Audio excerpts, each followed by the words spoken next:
Hello and welcome everyone to Collector Corner, a new show from MinnMax all about celebrating the wide, wonderful world of video game collecting. Every episode we're going to be bringing in someone from the video game world and someone from the MinnMax community, and hopefully learning a thing or two about video game history and collecting and, I don't know, all kinds of fun stuff.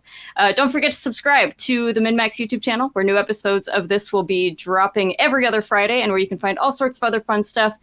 I'm your host, Kelsey Lewin, and today I am joined by Chris Kohler, the editorial director at Digital Eclipse and former games journalist for Wired, Kotaku, etc., a man who needs no introduction, really. But I appreciate one anyway. Thank you. Nice to be talking to you. We just saw each other at the Portland Retro Gaming Expo, which was a delight as always. Yeah, that's really the best. I think it's still the best show for this, right? Like nothing. Yeah, for sure. Topped it yet. Okay, I want to talk about that on the on the show this week a little bit, so hopefully I get a chance to. Anyways, Chris, you've been collecting games for a super long time, right? Yeah. I mean, it's always like, it's hard to say, like, well, when did, like, just sort of, like, buying video games to play them become collecting? But I always kind of knew that, like, well, when I was a teenager, I knew that there was a thing of video game collecting because, like, the digital press price guides that they used to do in the 90s as the offshoot of that fanzine, like, they collected Atari games. They talked about valuable video games and things like that. I'd always been a collector. Excuse me. I mean, I used to collect rocks and coins and Mad magazines and Statue of Liberty paraphernalia. And then eventually I kind of landed on, like... Statue of Liberty paraphernalia. I got super into Statue of Liberty when I was like 8 or 9 years old. I thought the Statue of Liberty was incredibly cool. Like, she was really big, you know what I mean?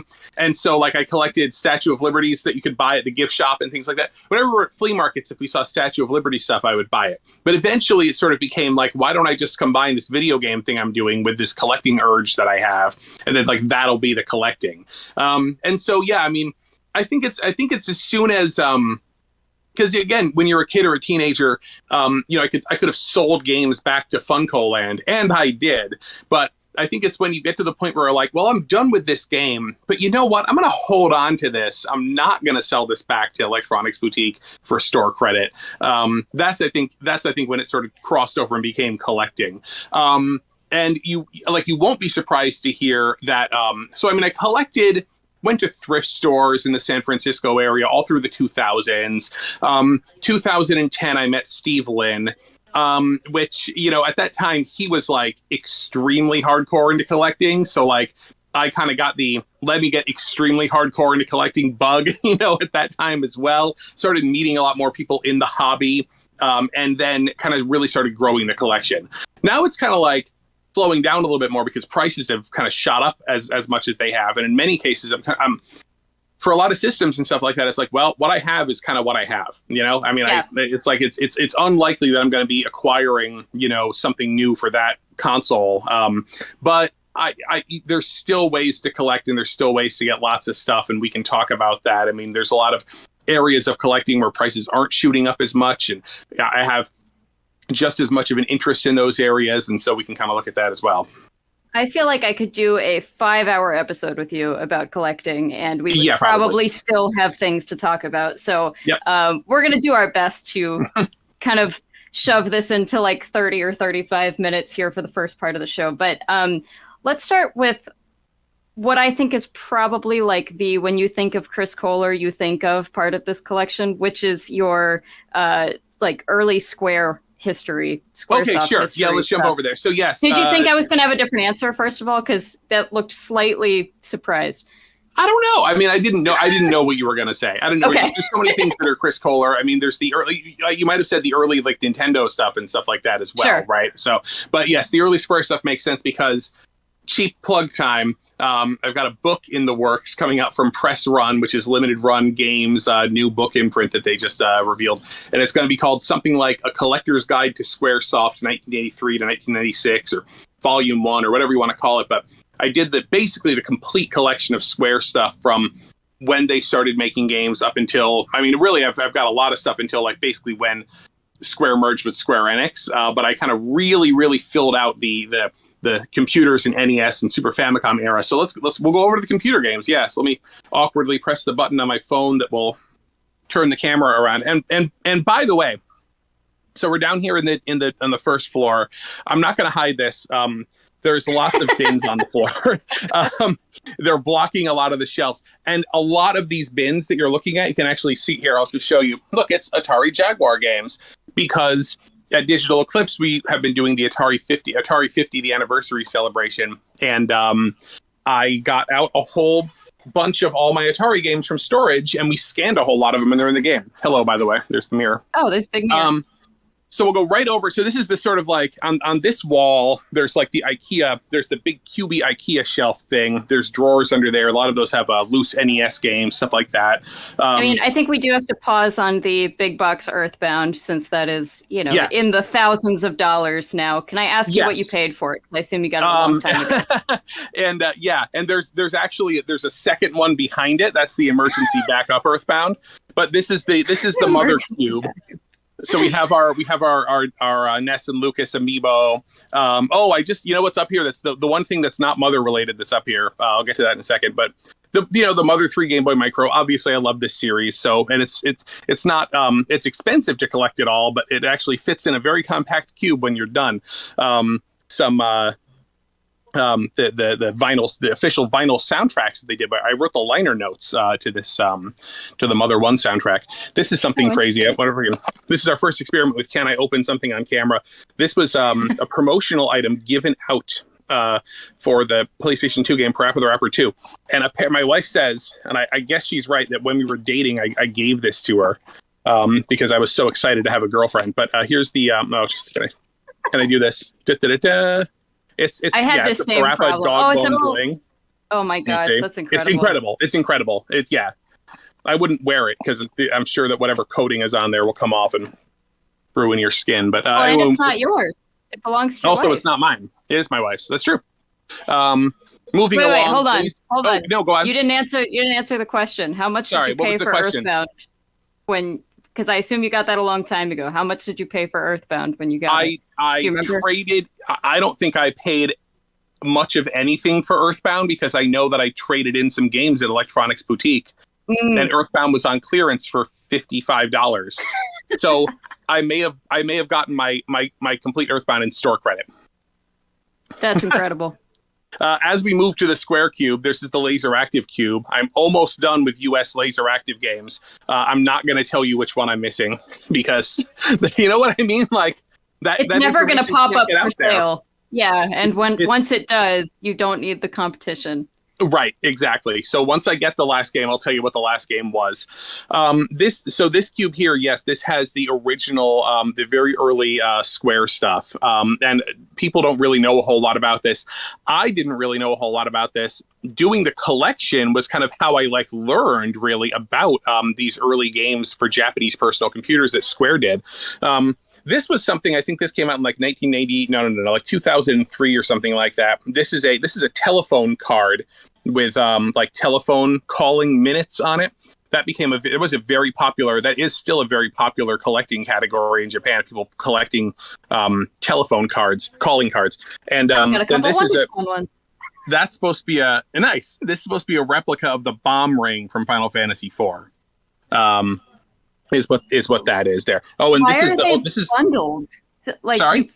Why are they bundled? Like you're gonna call someone and also propose to them with a bomb ring, or like yes, call somebody up and be like, "Yo, yeah."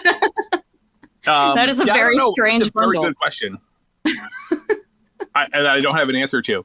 And then here, this is also my wife's. I got this for her too. This is Ultros or Orthros from Final Fantasy VI, everybody's favorite octopus.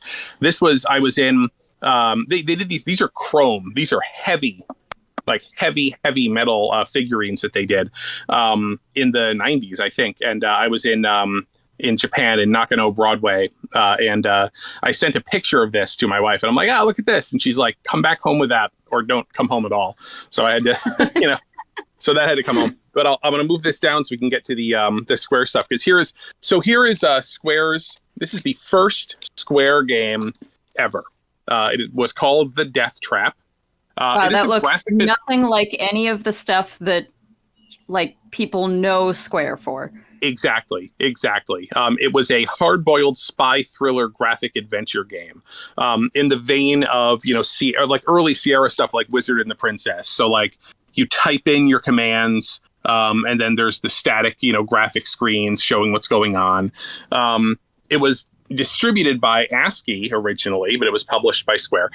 It was directed by Hironobu Sakaguchi, with it, working alongside Hiromichi Tanaka, who would then become the producer of the Mana series. This is the second version of the Death Trap. Can I even get it out? This is the second edition in a different cover, and it's in a plastic case. And it's still sort of a mystery to me why they did the two separate versions, because it seems like both of them came out in 1984. So they switched from rainbow square logo on that. The rainbow square logo. Yes. Yeah, that was cool, right? It's like, it reminds me of the eBay logo. Yes. It's got like the same colors going on. Can I ask, what is the collectability of this stuff? Like, is this stuff hard to find in Japan? Are there people, because obviously, I mean, Square, popular here now, but obviously been around a lot longer in Japan. So hard to find in Japan, because not a lot of it's hard to find in Japan if you walk into a store and try to find it, because not a lot of stores even sell PC stuff. Sure. They're not equipped to test it, to find out if it even works. A lot of this stuff, I actually did get this second edition Death Trap from Beep, the store in Akihabara that specializes in PC games. But I mean, aside from Beep, like, I don't even know where I would even tell people to go to even try to find some of this stuff. I got Alpha in a store called Surugaya, and then actually Square even did, this is probably the craziest of Square's early PC games. They did a licensed Aliens game. Wow. And this was done by like Final Fantasy people. Takashi Tokita, who wrote the story of Final Fantasy IV, did graphics. This is Uematsu music in a licensed Aliens game. But I got this in Super Potato because it's an MSX game and they do MSX stuff there. This is a cool as hell. It's like a plastic case that it's in. And for people who aren't, haven't done a lot of shopping in Japan, Super Potato is kind of like the big game store chain there, right? Mm-hmm, mm-hmm. It's the very famous one that they have a lot of outposts and, known for kind of having high prices to, soak tourists with. But honestly, it's like, it kind of depends on what you're buying. If you want to buy like a Super Famicom and a bunch of really common games, you will pay the most at Super Potato. But if you're talking about trying to find weird, obscure stuff, it actually can be very lucrative to go in there and try to find that stuff, because they might actually have it cheaper. Because again, once you're talking about PC games and stuff like that, you're not competing with like random tourists who are sort of like wandering around Akihabara looking for a souvenir. This stuff up here is actually NX games, I think, as you can see. And these are three of the big important early NX games as well. I've never seen another one of these. This is Love Match Tennis for the PC 6001, which is a very like early lower powered computer. There's that, you look at that rainbow square logo, check out that early NX logo. What is that? I don't know. I have no idea. But this NX has like the first annual not even annual, like the first game programming contest, because NX didn't have in-house programmers, so they just said, "Oh, we're going to have a contest. Make a game, send it to us, and if it's cool, we'll publish it." And this game was made by Yuji Horii. There is a very young Yuji Horii, very, very young Yuji Horii, on the back of the game, and he would eventually go on to create Dragon Quest. And he'd create Dragon Quest with Koichi Nakamura, who did Door Door, and this is another one from the first series of games that NX did. There he is down there, still heading up Spike Chunsoft, I believe. And both of these got Famicom releases too, if you want, like, if anyone's just curious about the first games from these guys, they're very cheap on the Famicom. Love Match Tennis did not, but Door Door did. And this is the Serial Murders at Port Pier, which was Horii's, I believe, second game. This was hugely influential, in terms of like establishing like the graphic adventure game genre in Japan. I have more, actually. Let's just keep going with Japanese computer games. Yeah, because that's great. So here's one. No, we don't get to see this kind of stuff very often, because even if you do collect imports, let's focus on that kind of stuff. Yeah, I mean, Famicom's easy and that sort of thing, but PC stuff, not so much. Yeah. So here's a Super Mario Brothers Special. This was done by Hudson Soft. and it is a computer version. There's a couple of different versions of this. A computer version of the original Super Mario Brothers, because Nintendo licensed its games to Hudson to make Japanese computer versions of them. Really, before the Famicom got big, like this was just sort of an extra. You know, they didn't feel the need to keep these things like super exclusive to Famicom. But if you look, it's like.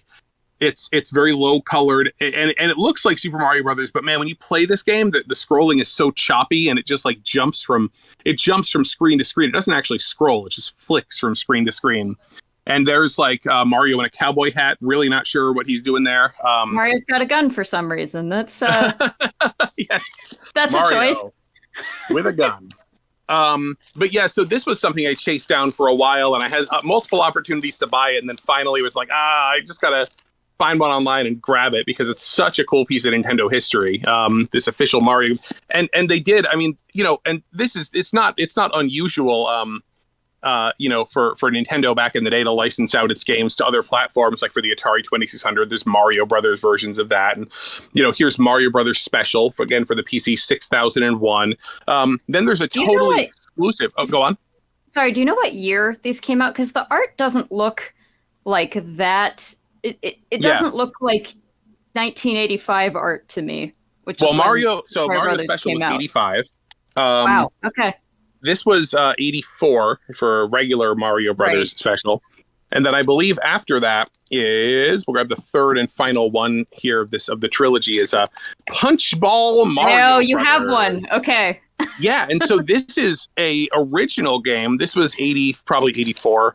84 Hudson Soft, and it was Mario Brothers, but they added like balloons or punch balls, like inflatable balloons that you could punch around the arena. So it's actually like an original game in the Mario Brothers series that was only for Japanese computers. Which Nintendo really didn't do again for a very long time. Like let people kind of take that game and just let people make Mario games. I mean, we've got, Mario Rabbids and stuff now, and I don't know, you could maybe argue that some of the other studios they've worked with are a sort of similar situation, like, Mario RPG and whatnot, but I don't know. I feel like that's a really interesting case that Nintendo really doesn't do with their stuff anymore. And it just kind of goes to show, like, even in 85, like, it was no guarantee that they were going to be doing this whole video game thing and that Mario would be this super important character forever. No, yeah, exactly. Well, even this did end after Super Mario Brothers came out, and after the Famicom got really big in 85 off the strength of Super Mario Brothers. That, I think, is when Nintendo sort of pulled back and they said, maybe we'll just keep our games exclusive here. But you do find, I don't want to go digging too deeply back there, but like, this is the MSX version of Final Fantasy, because Square, let this company Microcabin do a computer version of the first Final Fantasy. But again, that was the only time that they actually did that. And eventually stuff started kind of moving more console exclusive, not just from Nintendo, but in a lot of places. This is all their random Square stuff. This is cool. This is the Chrono Trigger retail demo that they sent to stores. And it's got a date on it. It's got the release date of the game, and so basically this would be in the store kiosk, and then this was like a preview version of Chrono Trigger with stuff blocked off. But they used an early beta version of Chrono Trigger to make the preview version out of. So even though stuff was blocked off, people were able to dump the ROM and data mine it, and there was a lot of cool like beta content in here that people were able to find. And this is the same thing for like Seiken Densetsu 3 and Romancing Saga 3. They did this as well. And these actually had boxes and manuals. Like, these are not prototypes. These were actually production Super Famicom cartridges that Square did runs of and that Nintendo would have manufactured for them. But then they never sold them. They just put them in stores. That's really cool. What are those? Not to make anything about money here, but I think sometimes people are curious. Like, what does that kind of stuff? What is the collectability of that kind of stuff? I mean, does that? So Japanese stuff has kind of jumped up recently. The PC stuff is still a little bit lower just because fewer people are doing it, but these kind of became a little bit more notorious. You used to be able to go into stores in Japan, like all three of these would just be there for like around $100 or so. The Romancing Saga 3 doesn't go for as much. I think people don't want it as much. The Seiken Densetsu 3 is starting to get up in the couple hundreds of dollar range.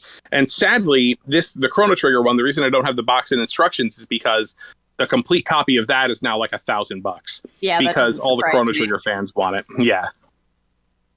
But I was able to get the loose cartridge, so I'm fine with that. Yeah. Yep. That's cool. So ask me. I mean, I know you've been here. So if there's anything like you want, any place you want to send me, let me know. I can just sort of keep going cube to cube because each of these is kind of unique. I know they all have such cool stuff in here. I know we're going to run out of time, so I'm going to try to maybe prompt you with some questions here. Mm-hmm. What was the hardest thing to find? The like your holy grail before you got it. What was it? Oh my gosh. That's such a good question. I think for a while it was probably like a copy of The Death Trap, but then again I really didn't have to look that hard before I got a copy of The Death Trap. I'm looking around. I mean, so much of this stuff, like, I don't know. Well, while you're thinking, yeah, I think I see a Miyamoto signature back there. Yeah. You can show that while you're thinking. This cube has a bunch of signed stuff. So like, here's my Mario Sunshine with Miyamoto's signature.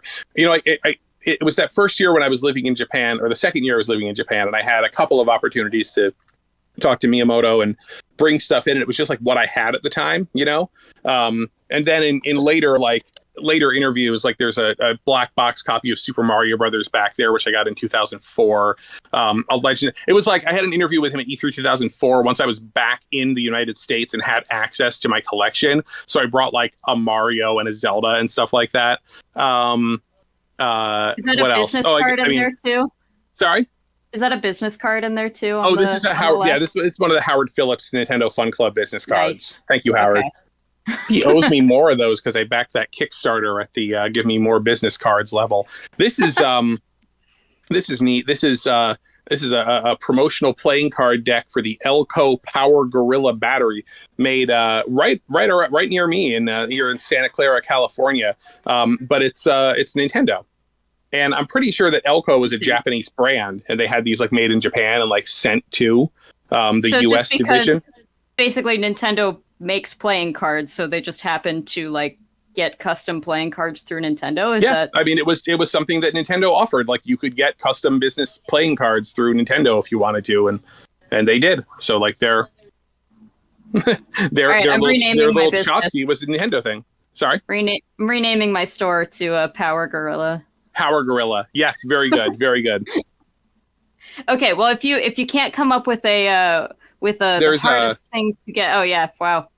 Is that a drawing from Miyamoto? That's a drawing from Miyamoto. Yeah, that's amazing. Where he accidentally put L on the hat and then was like, "Oops," and then just wrote little M. So it makes it all the more special. I don't know. Mario. Yeah, I don't think I ever really had any like holy grail that I was like, oh my god, I have to have this. There's just so much stuff out there. There's so much stuff to get that I was just sort of moving and kind of like finding like what's interesting today. Okay, I'll go get one. And if it's too expensive, it's like, all right, I won't get it. I mean, that's the thing. I think when things hit a certain price point for me, it's like I'd rather just have the money. I'm always just trying to get deals. I'm always trying to at least have some sort of a story that I can tell that's like, oh, I got this for very little money, whatever. And again, a collection for a lot of people is like telling a story about yourself. You know what I mean? Like, what is it that you choose to put on the walls? What is it that you choose to show to people? Sierra is very important to both me and my wife. Something that we played a lot of growing up. So we had the King's Quest games. Oh, yeah. It was, so, I mean, I think I told you this story, but oh, my God, like at GDC this year, I went to a GDC party on Wednesday night, and I was going to go to the show on the Thursday. And at the party on Wednesday night, I'm talking with some journalists, and they're like, "Oh yeah, and then I saw Roberta Williams." And I'm like, "What? What the hell? What are you talking about? You saw Roberta Williams? Oh yeah, they haven't been They're, They haven't they're been to showing a game game. convention in probably 25, 30 years at this point. Yeah, she left. She just left video games forever. She went to E3 in like the 90s, and then she was like, well, bye. And then she and Ken Williams got on their boat and they sailed around it. And then I go down on Thursday and yeah, Roberta Williams is there. Nobody's there. Like one person is playing the game. She's just standing there talking to him. So I came prepared. I grabbed stuff off of the shelf, and so this was great because we had a big talk about the fact that I had read her book that she had released, which is about her family in Ireland, her family ancestry, and she was like, "You read my book? Wow!" And then she's like, "I'm gonna write a really good autograph for you." And then she's like, "Dude, Chris, thank you for being a big fan, Roberta Williams." So that was super cool. I mean, the best stuff is, you know what? There. How about that? How about that was the holy grail that took me 20 years? Because by the time that I got in and was a journalist and might be able to get some autographs from people, she was gone.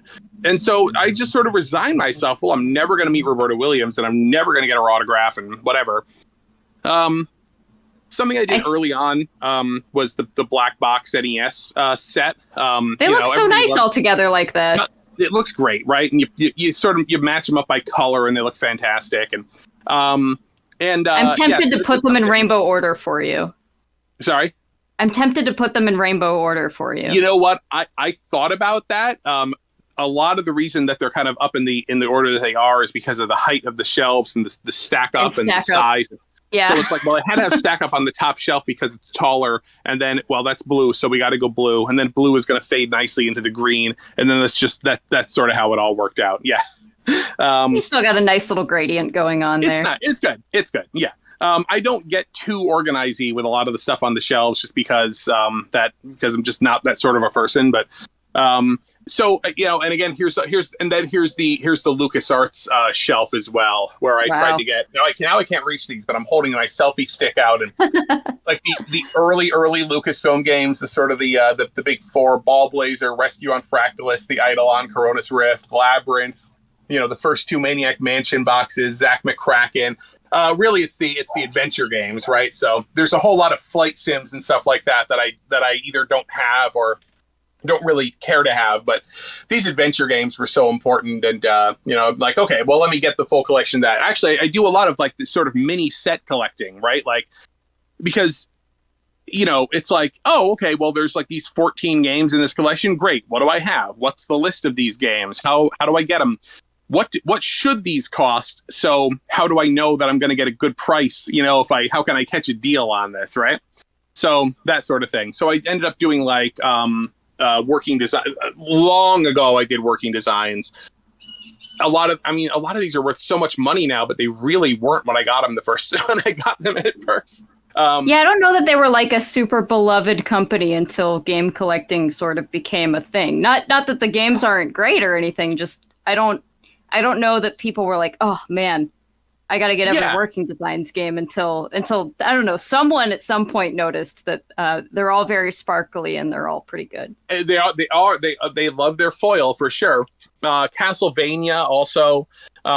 This was crazy. And again, when people say, oh, I never go into that video game store because it's so expensive. I went into, it's like 10 years ago now, but I went into Video Games New York, notorious as being this, very collector focused, kind of expensive, well-known store in New York. And this was on the shelf for $50.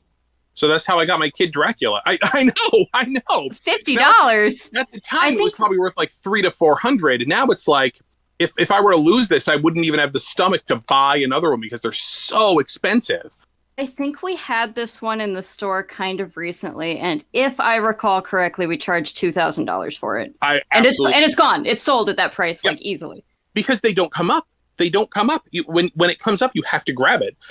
This is cool. This is super. This is extremely unofficial. Actually, it's Castlevania Junior. It is the Famicom version of Kid Dracula. It's from Brazil. It's unofficial, but they retitled Famicom Kid Dracula to Castlevania Junior. There he is. There's Kid Dracula himself, looking like a garbage pail kid. Wow. This guy. Oh man, I love that. Isn't it great? These are excellent. The guy who sold it to me, he has a copy with an instruction manual with a little like sheet of paper in there, but this was his like extra. But I love stuff like that, and that's not worth a lot of money. or if anything, right? But it's this really, really fun little piece of history. Yeah, I love how many just kind of mini collections and you have like a collection of collections. Right. Like right. you're not right. you're not going for a full set of any, entire console or anything like that. It's just each little cubby on your shelf seems to tell a different story, and I think that's really cool. It's the idea. So occasionally we can't see the whole thing, unfortunately, because it's blocked by all the video games. But so this is the full U.S. Master System collection, and then the weird ones where it's like prove it with the Sonic. Can you tell the story of why this is a weird? Of why Sonic is a weird U.S. Master System cart to collect. At the end of the U.S. Master System's life, Sega of America got, I don't want to say lazy, but I think they realized that they were only selling these games to a very, very hardcore audience. And there were 4 games that they wanted to release in the U.S. But rather than make a special U.S. version of the game, here's like a late U.S. Sega Master System game, Castle of Illusion. They kind of redesigned the logo. They redesigned the look of the box a little bit. But it says on it, Sega of America, right? Sega of America Inc. So for the final 4 games, they were like, well, let's just take the European versions, because Master System is very popular in Europe. Let's just take those European versions and just take those and just distribute them in the U.S. The only hurdle to that was that on the back of a European game, such as Ninja Gaiden, that's even got a weird sticker on it as well. So here's Ultima 4. This, we call this a UPC, but that's not a UPC. That's an EAN. It's a European article number. So you have to swap that out. You have to create a specific UPC for the US version of the product. And so what they would do is, here's Golden Axe Warrior. They just stuck a sticker over the top. That's the only thing they had to change. Now, this is not actually the case for all 4 of these games, because Spider-Man, they had to do more. So it's not just a UPC sticker, it's a UPC sticker and the extra copyright and legal information that they had to put on the back of this. This is really the proof that Sega of America put these stickers on. Because some people say, oh, we don't know where the sticker came from. It's like, if you didn't know where the sticker came from, if a retailer was doing it, they wouldn't have had to put the new legal lines on. So just for people who are listening and watching this, the difference between, for that little sticker right there, yes. The difference between, because the game itself is the exact same thing. Yes. A PAL Master System, like a European Master System, Sonic the Hedgehog is maybe $25. And a U.S. quote-unquote Sonic the Hedgehog on the Master System with that little UPC sticker intact is over $500. So yes. it is the difference of check your Master hundreds System of dollars. Games. And if you're looking through piles of Master System games and you see it's either Golden Axe Warrior, Strider, Spider-Man, or Sonic, look on the back to see if they've got that little UPC sticker back there, because that's actually quite a valuable sticker for people who want the US version of those games. That's the only differentiating factor. Here's something cool. I'm pretty sure this is just the rarest Master System game. It's Mahjong. And I believe I've never seen this. Yep, nope. I believe it was only distributed, I want to say only in Hong Kong. Wow. Yes. It's just Master System Mahjong. The cartridge, everything looks, let's try to do the, can I open this rare valuable game with one hand thing? Yeah, sure. I mean, everything inside looks like a typical Master System game. With all that, but it was just, it had a very, very limited release, because I'm pretty sure they had Mahjong for the Japanese Mark III, but this is the Master System version, and it was only really relevant. It was only relevant if it was an Asian territory where the Sega Master System version of the system versus the Sega Mark III was released, so a non-Japan Asian territory, which I'm pretty sure was just Hong Kong, which is a different cartridge entirely. Nobody knows about it. Yeah, sorry. The Mark III cartridges are different cartridges entirely, unlike completely different. Yeah, most a Super Famicom and a Super Nintendo cartridge are not exactly the same, but they will play in the same system and all of that. This is a completely different cartridge. Yes. And then, again, just in the spirit of being real here, like just stuff is constantly coming in and coming out of this room on a constant basis. So it's like, I just got this. It's the Final Fantasy Collection anniversary package that they did when Final Fantasy Collection came out on the PS1. And it just has a standard version of the game. I'm going to open it. And a little clock. No, that's the Final Fantasy 1 and 2 you're thinking of, which was a little bit later. Yeah, this was like 96? No, not 96. A little later than that, 99. But yeah, at a clock. To be filed Famicom Portland Retro Gaming Expo pickups for a couple of bucks.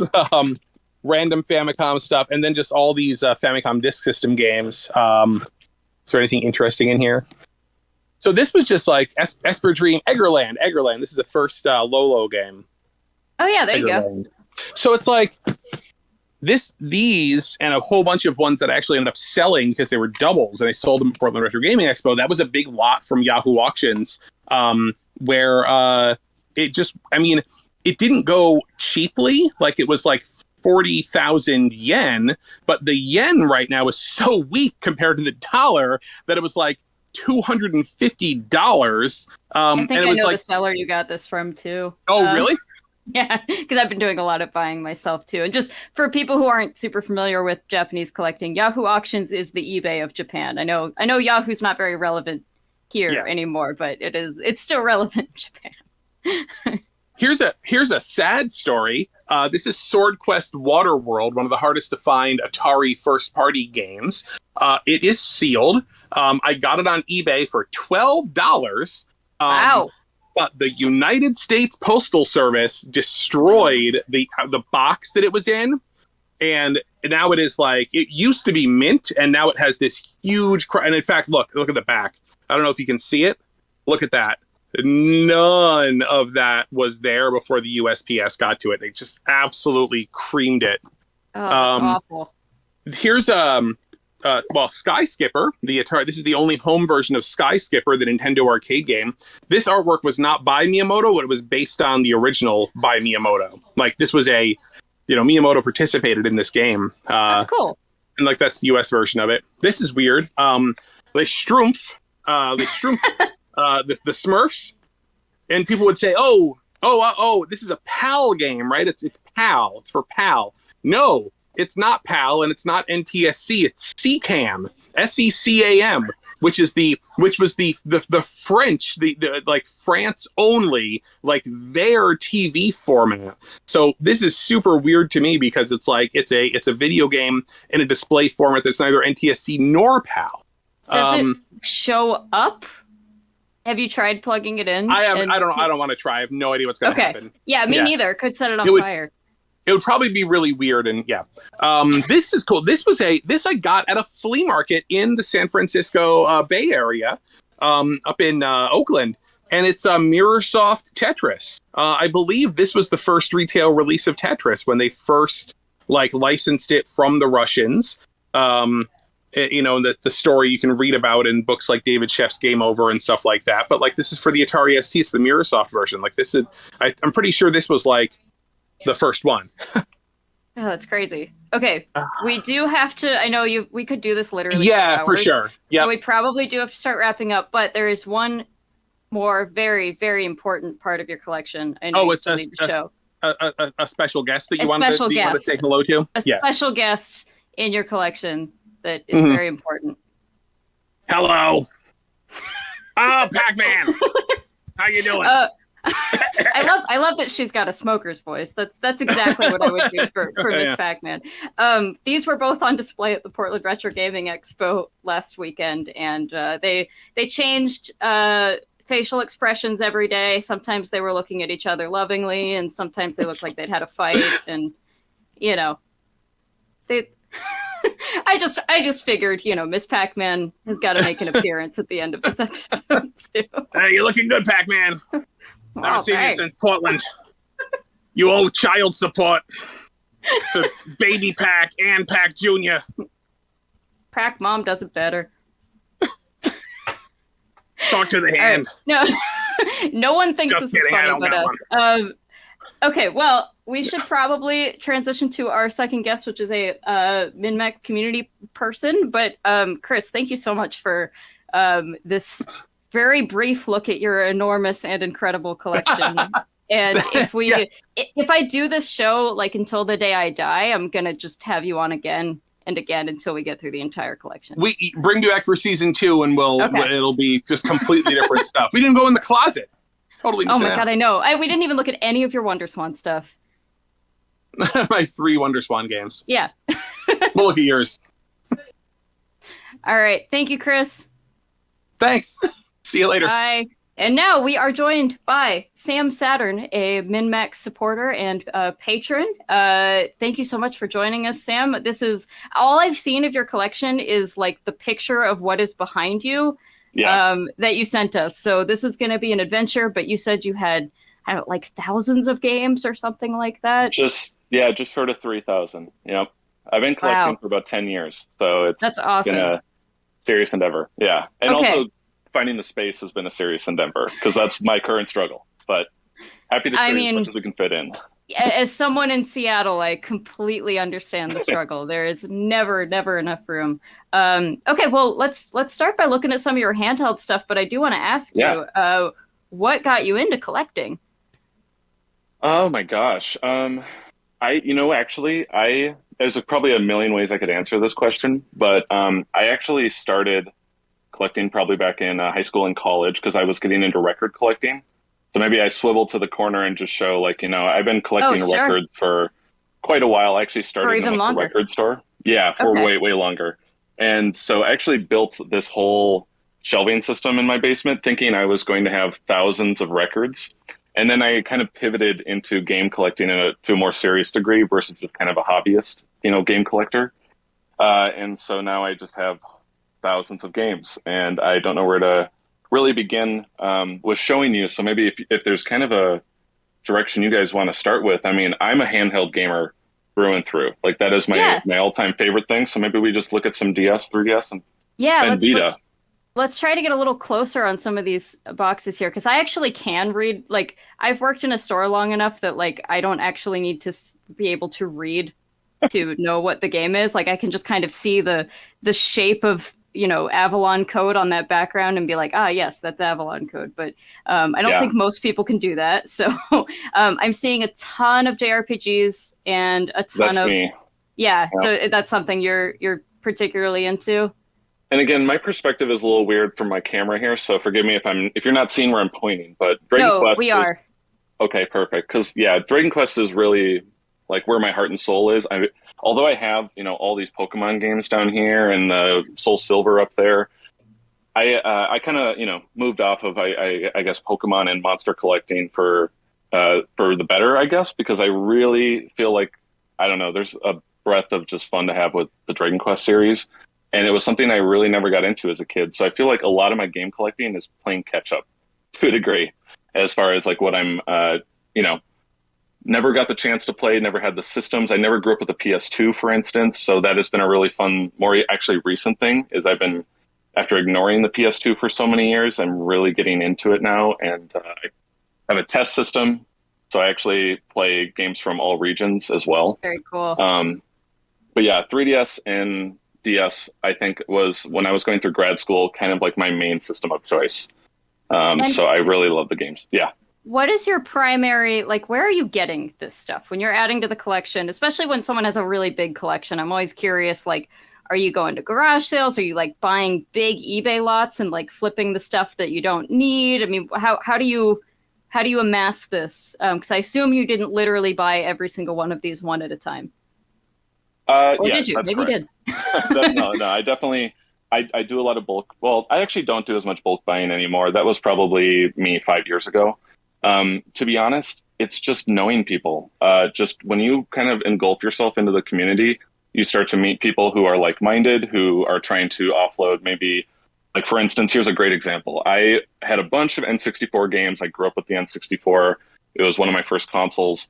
Never actually really grew more attached to it over time. And when the opportunity came where someone said, hey, I have Kuon and Haunting Ground and basically in Rule of Rose and every single survival horror game plus every single rare PS2 game you would ever want, We gotta look at your PS2 stuff now because you've been hyping it up so much, and you just name dropped like the 3 most expensive games on the system. Yeah, so like for instance, and forgive me here, just kind of grabbing and trying to give you some camera work here. I again don't know if you're seeing this very well, but the rule of rose here I have in my box. Move just a tiny bit down, it'll be more in frame. There we go. Yeah, perfect. Okay, perfect. Yeah, so I have a lot of survival horror is like a deep love of mine. So I have a lot of the ones that you would, I guess, want on the PS2. Pretty much every one that you would want. And as you can tell, I have to double stack stuff because that is how like deep the kind of collection has gotten at this point. Echo Night Beyond. In terms of like Halloween games, I'm set up for basically the rest of my life, as far as I know. Clock Tower 3, all the Fatal Frames. There's the Kuan is back there behind this one. It's kind of hard to pull full stacks of games off the shelf versus one at a time. I'll just have to trust you that you have that like $700 plus game in your collection. We'll all believe you. It's right back there. It's right behind this stack. Also, Dragon Quest love here. You got to have, if you're, a super fan like me, I suppose you got to have the weird controller that has, you can see the buttons on the butt. Have you ever used this? It's brand new in box, so no, I haven't. I've actually wanted to get there's like, every generation they put one of these out, right? Like there's a Switch one, is it a 360 or a Wii? I forget which one they put it out for, but seems like every generation they choose a console and they make a weird slime controller. And so, yeah, I had to get the PS2 one because I'm actually currently playing through Dragon Quest VIII. So that's been... maybe if I was, a true Dragon Quest fan through and through, I'd be using that controller while I play it, but not quite my style. No, I've never met anyone who has that controller and actually has used it. So you're not alone.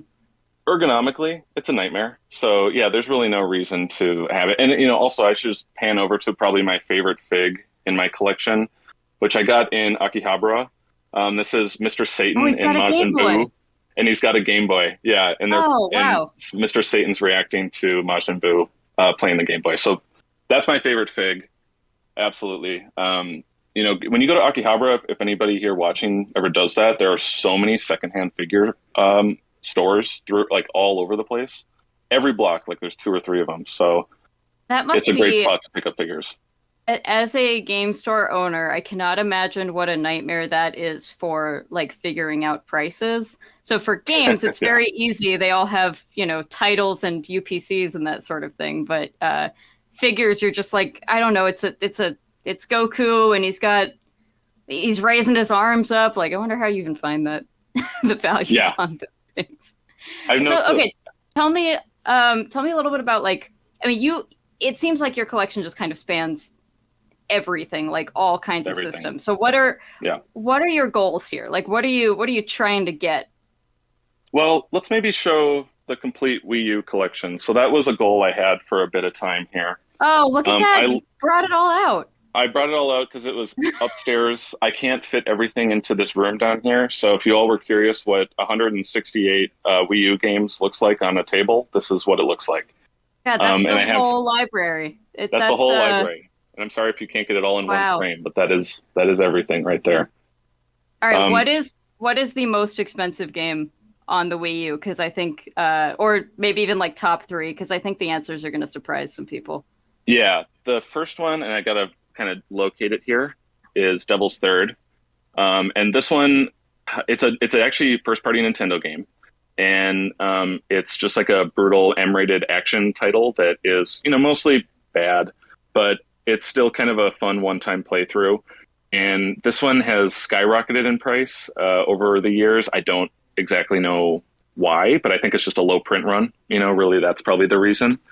One of the other big ones that people might not expect is... And to be clear, this was Nintendo published, not like internal Nintendo developed. Good point. But still, I guess it's second. Yeah, you're right. It's still very surprising. Yeah, so another expensive one is the Book of Unwritten Tales 2. Again, this has been ported to other systems. It must have just been a low print run thing that made this one extremely rare for the Wii U. And then this one actually was surprising because I was picking up all these games when like GameStop buy 2 get 2s were going on. So Game and Wario was one I got for, probably $20 back in the day with the buy two get two, so you could say $10. Is that one of the Yeah. most expensive ones now? Wow, that's unfortunately such a good game. Like, I highly recommend if you are going to have a Wii U, having that game. Wow, yeah, it's over $100 now. Is like Turbo and some of those still expensive? Yeah, Turbo is quite expensive. I got this one for like $50 or something like that, and I thought, wow, what a steal! Even though, again, it felt ridiculous to be paying $50 for this game back in the day. This one's also, I guess, kind of uncommon because it's kind of a late release for the system, but this is the special edition version that has like kind of this lithograph cover. Oh wait, it has like a close on a seal on the top and bottom, so I can't actually open that one. But one of the other rare ones I would say is also Axiom Verge over here, which I still have it sealed, but I believe that was was it a limited run release? I forget how that one came. Yeah, it is right there. I think that was the one time limited run did a Wii U game, if I recall correctly. Yep. And then if I choose to keep going with Wii U collecting, I'll probably go for more of these like boxed amiibo figures, but I'm not really an amiibo collector. But they're kind of cool, right? Like you get a Ganondorf and what's the other one? Like a Link Wolf or something like that. There's an Animal Crossing. Yeah, I have Animal. I'm trying to look behind me while still being in front of my microphone, but yeah, I have a lot of these. Oh, there's a Captain Toad one, Mario Party, bunch of Mario with parties. An amiibo. Yeah, actually, and the Mario Party one. Yeah, the Mario Party one is weird because there's actually like three or four. Yeah. It's and then Mario, Yoshi's Peach, Bowser, and Yoshi's Woolly World. Yeah. Yeah, with had multiple all colors. three different. Yeah, so if you want like a complete Wii U collection, you're going to be getting a lot of like variants, which is probably kind of annoying. How long did this set take you to collect, and when did you decide you were doing it? I love the Wii U pretty much since the moment it came out. I have so many fond memories of just drawing well, I loved going into the Miiverse and just drawing horrible shit. And I'm sorry, I didn't mean to swear. I know there's a no swearing policy here, but I used to just, I would put jokey pictures and draw stuff. And I love drawing in games, Pictionary, which actually is one of the reasons why you should own Game & Wario, because there's an incredible Pictionary spin-off game in that. I love games like that so much. Drawful is my favorite Jackbox game, so I had just an immediate attraction to the Wii U. And then, people just kind of largely ignored it. And the library is small, and I thought, why not? And actually probably only took me about 2.5 years to put this all together. Oh, wow. Okay, that's not too bad. I have a friend who's been going for one for, I don't know, probably 4 or 5 years at this point. And yeah, definitely it gets down to, finding a copy of Turbo and Unwritten Tales and the Crudes and that sort of thing. The Wii U is fascinating because so many of the heavy hitters are, what you might call shovelware on other systems.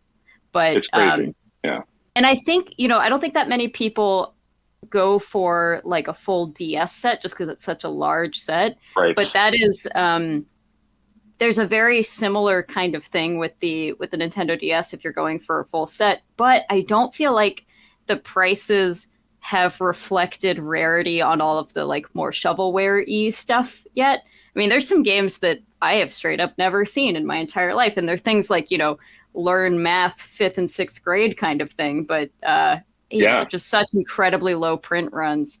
And I think we use just a small enough system that like people took notice of the shovelware that's really rare. Exactly. And there's even weird stuff on these systems. Like this is technically the first print of Breath of the Wild on the Wii U. And the reason you know that is because there's a controller printing error on the bottom here. So this is the kind of reprint of this one. So I actually, you know what? I was in a Half Price Books, found this for $10, believe it or not, and bought it.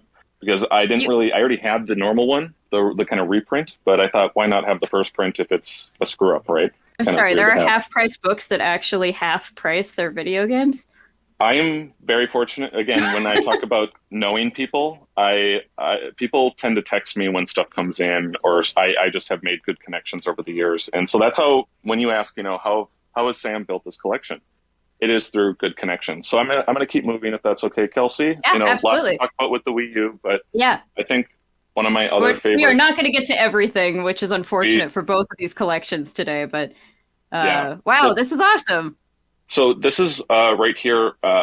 Also a huge, huge light gun fan. Some of my favorite memories are going to movie theaters and playing the Jurassic Park light gun game. Used to go to the Minnesota State Fair as well, and I set the high score on one of the machines there. But I'm sure in that classic Seinfeld, go take the Pac-Man across the street before the high score clears. I'm sure my high score has gone off that machine, but just love light guns from pretty much the moment I played them. So this is actually a full set of the North American Deluxe GunCon games that were released, and again, only in North America. So currently my next goal, like kind of jumping the hurdle from that to the next thing, it's basically a full light gun set. So what I'm going for here now is, this actually is a recent endeavor. So I have like the the Dino Crisis Gun Survivor 3 bundle box that is exclusive to Japan. In America, we just got, what is it, Dino Stalker, I believe is what it's called. And so I've been slowly importing a lot of like weird PAL exclusive, Japan exclusive games. Like here's a Ghostbusters game that is sealed that only came out in Europe.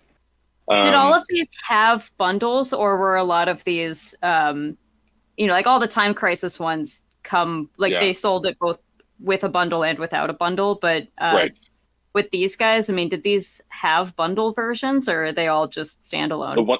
The ones that you're looking at up here did not have bundle versions, outside of, if you want to count the Elemental Gear Bolt Assassin case that, is like we're not a $10,000 item. Yeah. Yeah. I'm not going to go that far. That's a press kit for anyone who's unfamiliar. There's a very, very rare like assassin case with a special gun con. I think it's a gold gun con, right? Yeah, that's correct. And it's a very cool looking gun con. Hang on, that's a gun con game? Yeah, this is Hi Puppy Amiyumi, if anyone remembers the old Cartoon Network show.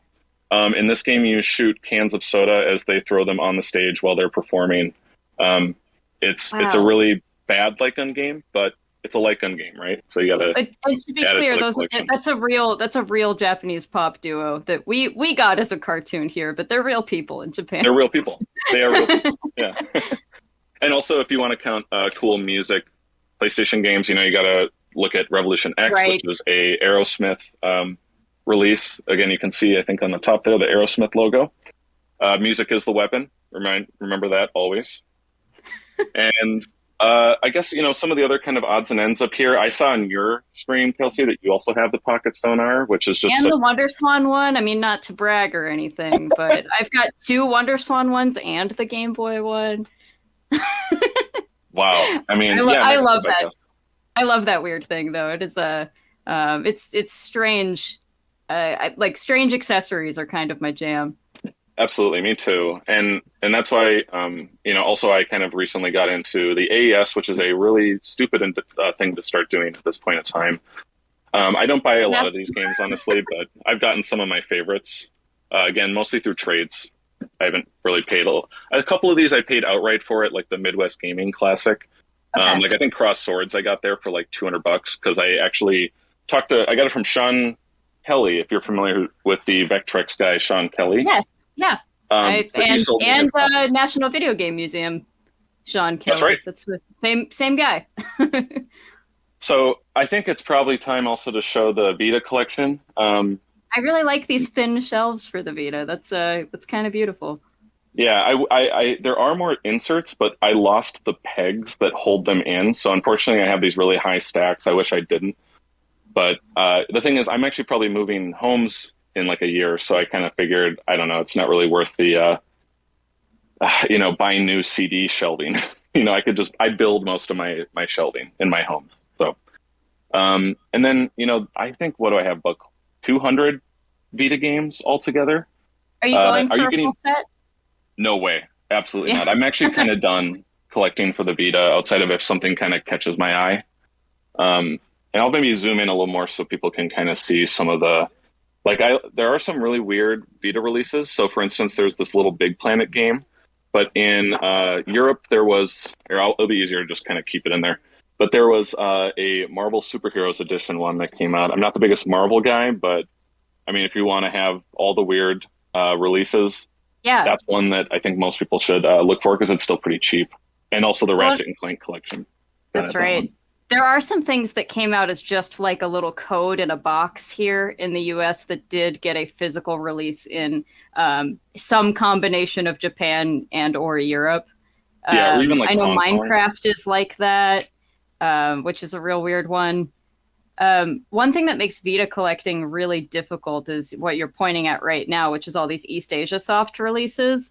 Obviously, Limited Run did a lot of this too, but I feel like kind of well after Limited Run had started doing a bunch of Vita releases, East Asia Soft jumped in and started doing all of these kind of like more collector's edition-y looking ones, like these thick boxes. And there are so freaking many of those, and each one has like a 1,500 to 2,000 print run, and it's just super small. It's kind of, this and the Switch I think are just going to be like impossible systems to go for a full set on, because there's just so many like collector targeted games.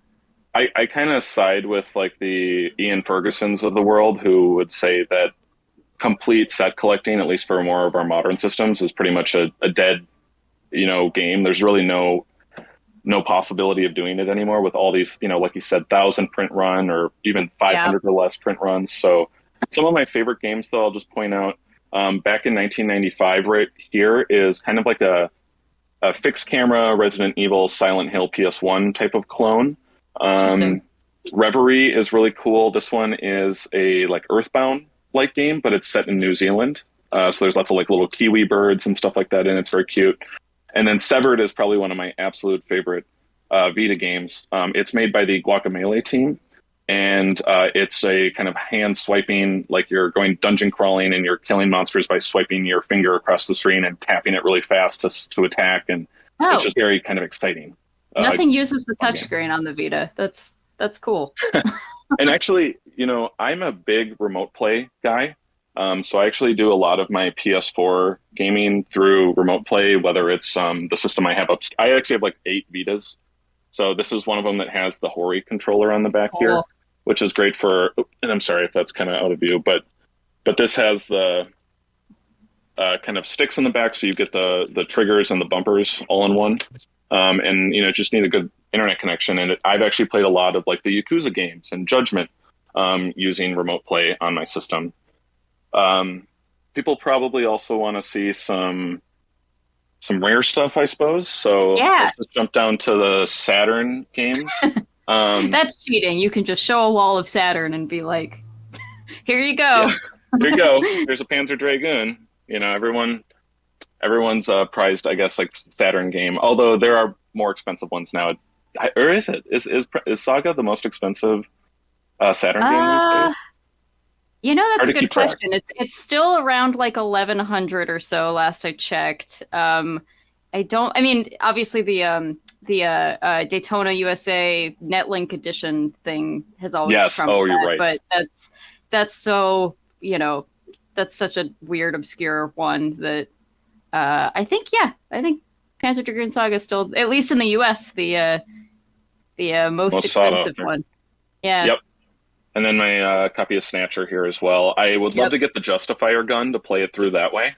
That'd be my ultimate goal. Keeping with the light gun theme. So but do you have, one day. Do you have like a nice CRT to play those light gun games on? Because those, right there. There you go. There you go. That's this is Elemental Gearbolt being played on this, just in like the title screen. I also have 2 PVMs.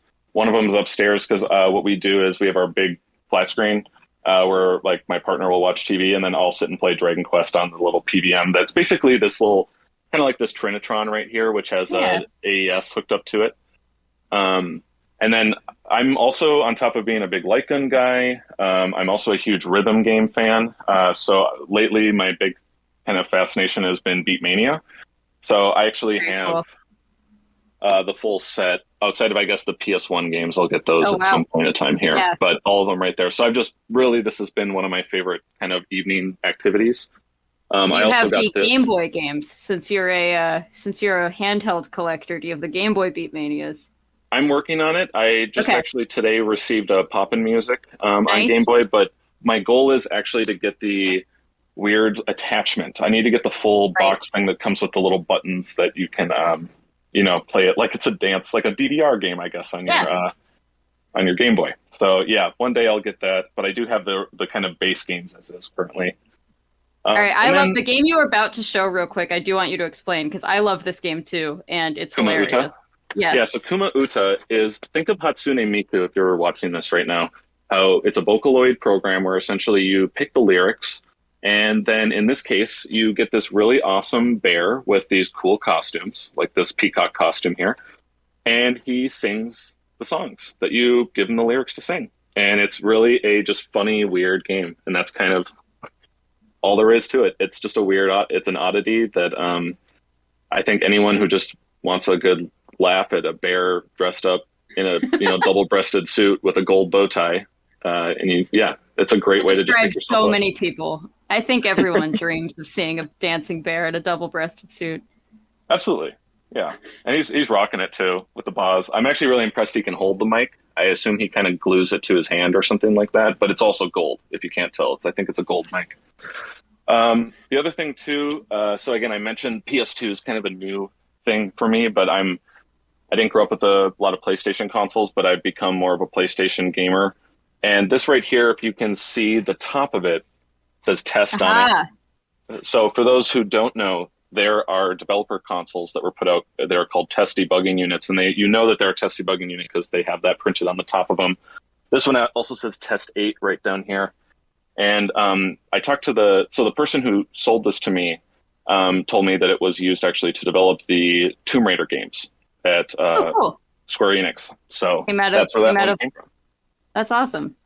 There are two sizes of this test PS2, and I think you have the smaller. Smaller. The giant one is a little unwieldy, but all right, we're going a little over time, but I do want to just give you a quick hit list of things real quick. I mean, what was the most difficult thing for you to get for your collection? What was your sort of white whale, holy grail kind of thing that you're like, finally I have this? Or do you still have a white whale? For a while it was Snatcher. It was also Point Blank 3, the deluxe version that we saw back over that way. That was one that I had to spend I probably looked for that one for the better part of 2 years to get the nice condition box and all that stuff with all the manuals included and all that. So that one was really tricky. I'm still looking for some of the PAL box sets that came out. So that is an ongoing thing. Just getting good condition light gun boxes with all the goodies still in them is really tough these days. And that's why those little T cables. They're always missing those little T cables that you need to. The connectors or Y cables, or I don't know, whatever they call them. This also was something that I really, really kind of love and cherish, and that is my Dragon Quest Builders Special Edition Vita. Again, as a big DQ guy and a big Vita fan. For instance, I'm gonna see if I can get this little bobber out of here. I should warn people. This is all really hard to do with one hand, as I discovered in the first episode. Yep, it is really difficult. I think I got it out though. So this right here is a little metal slime that will go and plug into your aux port on your Vita. So when you take the Vita out, I guess I add another box. I guess I didn't realize that because I've seen this special edition. I guess I didn't realize that plugs in. Yeah, that's you can set your phone down for a sec if you need to. Okay, thank you. So that came. That's actually the kind of a popular accessory in Japan. I learned was these kind of aux cables that you, or these little plugins that you have that are kind of just more of an accessory, but don't replacing phone charms, basically, but for your Vita. Right, and then here we go. Here's the Vita. It is. I've actually used this a little bit. It comes with a really cool custom theme, I guess you would call it. When you turn the console on and all of the console and everything. Yeah. Yep. It's all metal slime themed on the inside. So I thought one of the coolest things, because unless you rip all those files and put them into the Vita, because the Vita is pretty easy to mod. That's the only way. Tell people. Yeah, all these games I have, you really don't need to be spending hundreds of thousands of dollars on them. Can I just show let's just do, if it's okay, show a couple more things real quick. Rapid fire. So I have some complete in box twin sticks. Actually, these came from Tokyo. This one right down here is brand new. Both of them are brand new, but I opened the one that's over there by the TV because I loved going to cons and playing the kind of dual virtual on setup that they had, and I just told myself I need that for myself. So I actually have a hookup now in Japan. Shout out to Danny. Danny really gets me a lot of my stuff that I'm looking for, like Kuma Uta, for instance, all the Beatmania games. That's all Danny right there. I also, through Sean Kelly, got a multi-cart for the Vectrex here and some unreleased games. And then also right down here, these paper files right here. I need to get like a nice binder, but that is every single overlay for the Vectrex. So essentially, more or less, I have a kind of complete Vectrex collection, if you want to call it that, just minus all the boxes and carts. I just have basically every game you can play it all. That's the important play it all. part. I don't have a Vectrex anymore, but when I did, I also used a multi-cart because it's a lot. It is a lot. I have a bunch of PS1 games, and also I'm kind of becoming a bit of a TurboGrafx and PC Engine collector, which is, again, just like Neo Geo AES, a really kind of dumb thing to start getting into. And let me just kind of show, again, rapid fire here. I don't know, Kelsey, are you familiar with Quest for Fame? Again, another Aerosmith title. I have heard of it, but I'm not super familiar with it. Nope. Okay, so this is one of my favorite oddities that I have as a rhythm game fan. This is really, really kind of a weird thing that came out during the PS1 life cycle. And it is probably the coolest part is this top piece right here. So this is called the V-Stick, or the V-Pick. And it plugs in to your PS1. And what they suggest you do is grab like a tennis racket or a broom, and you literally strum it to the beat of like the Aerosmith song that's playing in the game. It's got like a gyroscope kind of thing in it to tell that you're doing a motion. This is cool. I'm surprised I don't have this. This is very up my alley. Yeah, and there's only like 3 games I think that ever released that are V-Pick compatible. So it's just kind of a fun, if you're a fan of rhythm games, then I think that this is kind of a fun novelty to have. It obviously is kind of, by this day and age, like antiquated to play. It's not that fun, but I think it's just kind of a weird thing that you wouldn't expect.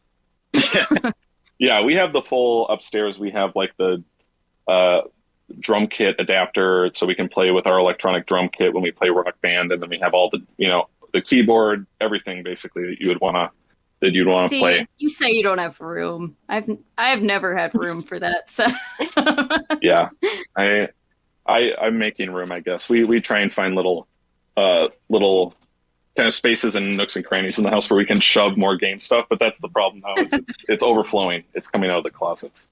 And I guess last but not least, this is just when we're talking about in the realm of like things to get, like I need to get this framed. This has been a thing that's been sitting around for way too long for me. It's not totally video game related, but I believe there is a Cowboy Bebop video game that exists out there. But this is actually my animation cell from the show. Oh, so that's awesome. Is actually, yeah, if it's hard, I know it might be hard to see with the box flaps wanting to jump over it, but that is Spike right there. Or, yeah, so that is also kind of in the realm of I need to get more art. I'm realizing I have a lot of games and not a whole lot to make it look like a game room, unless you really love games. Floor to ceiling video games. That's yeah.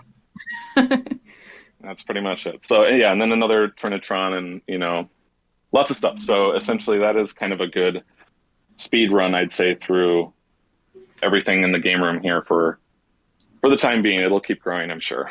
Cool. Well, this was awesome. I know we didn't get to nearly everything, but that unfortunately is the limitation of a. It's supposed to be an hour show, and it's going to be a little bit longer than that. So hopefully everyone enjoyed it. Sam, thank you so much for showing us all of this stuff. MinnMax and Collector's Corner is made possible through our awesome supporters on Patreon, and you, the viewers today, can also have a chance to share your collection on the show if you join the MinnMax Patreon at any tier and submit a description of your collection.